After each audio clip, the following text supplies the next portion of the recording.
Est-ce que vous aimez venir dans cette église? Moi aussi. C'est notre église. Elle est l'expression de notre foi. Nous aimons y mettre des bougies. Le signe que la foi nous a été transmise, que nous l'avons reçue, que nous cherchons à la transmettre comme on transmet une flamme. Notre foi est vivante, notre église est vivante. Alors on est heureux d'y venir. C'est aussi le lieu où nous nous rassemblons pour prier, pour faire monter vers Dieu nos chants, des chants de louange, des beaux chants. C'est le lieu aussi qui a été témoin de beaucoup de peine et de joie dans nos familles, parfois. Certains ici, c'est un peu leur église de famille. Et donc ces pierres ont été témoins d'une vie chrétienne vécue dans la joie, parfois dans la peine, mais en tout cas où Dieu a été là tout le temps. Elle est le lieu où Dieu se manifeste, Dieu y est présent. Alors nous sommes comme les premiers chrétiens. Les premiers chrétiens ont commencé à bâtir des églises pour les mêmes raisons que nous. Jésus a annoncé dans l'Évangile que le temple allait être détruit. C'est une prophétie, ça s'est réalisé en l'an 70. Mais dès la résurrection du Christ, les premiers chrétiens continuaient d'aller prier au temple, non pas pour y offrir des sacrifices, mais pour y prier sur le parvis des païens, le lieu qui était ouvert à la prière pour toutes les nations. Alors les premières églises qu'ils ont cherché à construire avaient le but de poursuivre cette prière, qu'on puisse se réunir pour prier ensemble. Alors que les Romains offraient leur culte à l'empereur César, le prenant pour Dieu, les premiers chrétiens ont cherché à se réunir pour honorer le Christ, offrir un culte à l'unique vrai Dieu, jusqu'à témoigner par leur mort à vivre le martyre. Alors ce que nous vivons ici, c'est le culte que Jésus veut que nous rendions à Dieu. C'est tout à fait nouveau par rapport à ce que les Juifs vivaient au temple à l'époque de Jésus. Dans l'Évangile, je resitue un petit peu le cadre. Jésus vient d'entrer dans Jérusalem et il y est acclamé comme un roi.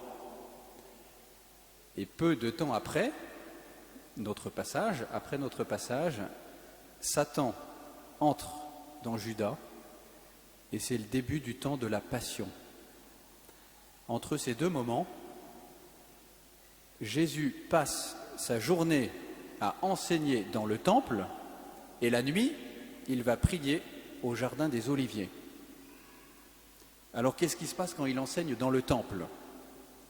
Plein de choses. Mais en fait, je résume en une seule, Jésus montre qu'il est le maître du temple. De plusieurs manières. D'abord, vous savez, il chasse les vendeurs.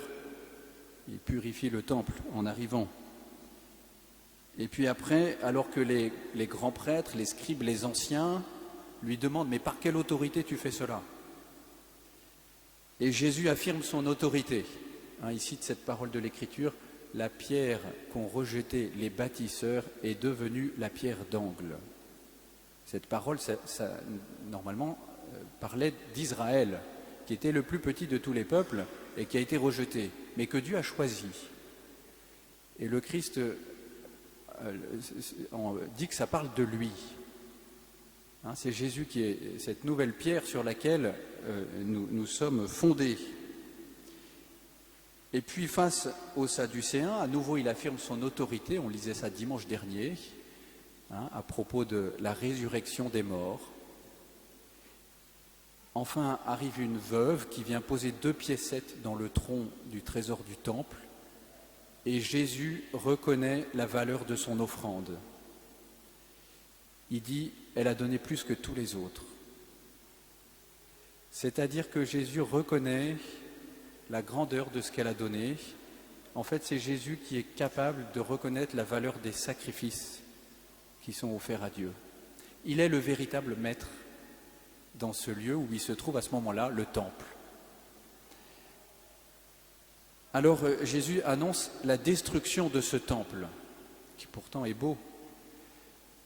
Il y a de quoi être paniqué, parce que pour un juif, le temple est central dans sa vie. Et ça s'est déjà passé 3 fois dans l'histoire, depuis un peu moins de 1000 ans, que le temple soit détruit ou profané. Alors c'est choquant. En plus, il y aura d'autres signes effrayants. Pourtant, Jésus demande à ses disciples de ne pas craindre. Vous avez entendu c'est l'histoire des cheveux, là. Je n'arrive pas à le retrouver, mais vos cheveux sont comptés. Pas un cheveu de votre tête ne sera perdu. Là, il y a Thomas, il est passé chez le coiffeur, il a perdu tous ses cheveux. Mais on comprend la parole de Jésus.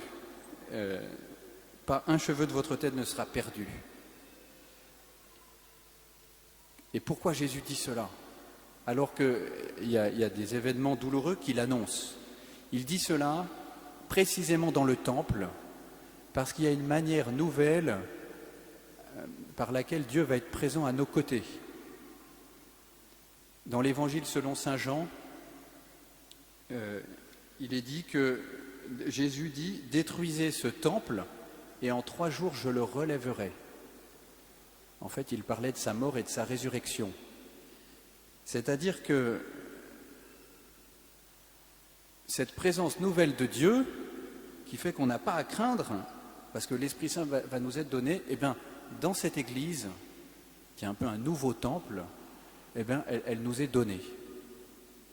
Nous rendons ici un culte nouveau à Dieu, ce que Jésus a voulu que nous puissions recevoir de Dieu.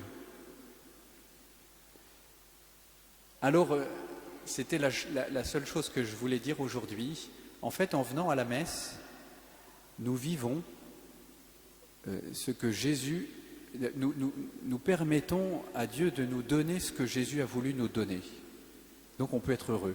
J'aimerais qu'on soit heureux d'être ici, dans cette messe, et que nous cherchions à nous préparer le mieux possible à ce moment où Dieu nous attend le dimanche. Alors dans la semaine qui précède, ça veut dire lisons les textes de la Bible qu'on lira le dimanche. On peut le faire en famille, on peut le faire tout seul aussi. En particulier, lisez l'Évangile dans les jours qui précèdent la messe du dimanche. On peut préparer nos corps par le jeûne. L'Église nous demande au moins 1 heure avant la communion de ne pas manger ni boire, pour ceux qui le peuvent. On peut préparer notre agenda, parce que parfois on est un peu à la bourre. On arrive un peu, ça a déjà commencé. On peut choisir d'arriver un peu en avance. Nous sommes invités aussi à préparer notre cœur, à nous réconcilier avec nos frères.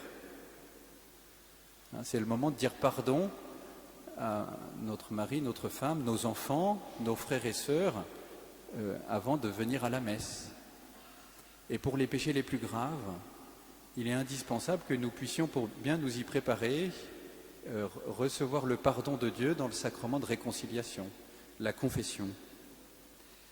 Chers frères et sœurs, soyons heureux de vivre cette messe chaque dimanche, et en particulier celle-ci maintenant, parce que c'est là que Dieu nous donne la force pour traverser toutes nos épreuves. Il se rend présent. Amen.